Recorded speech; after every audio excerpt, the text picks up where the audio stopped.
Hello friends नमस्कार। आज कहबी मु केमिति हब गर्भवती से विषय रे आपण मानकु कहबी।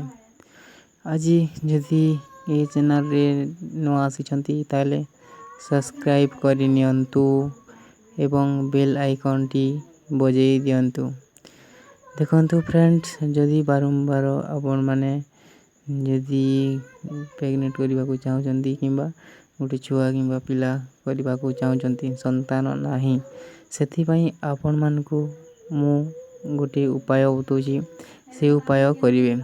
उपायटा हला देखंतु जो दिन आपणको स्त्री भलो भलो जिनिस खाइबा को भाबिबो ताको प्रथमे आनिकी देबे।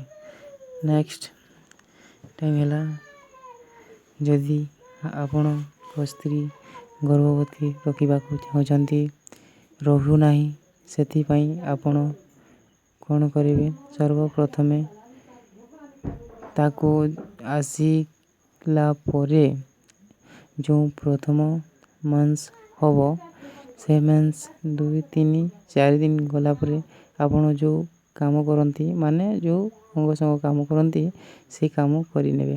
देखिबे आपणकर निश्चय सेटा रहि जिवो। जदि सेमती हला न रहिला ताले आपण डॉक्टर को देखाइबे। एटा हला 100% गारंटी आपणको जो उपायटा बतैले।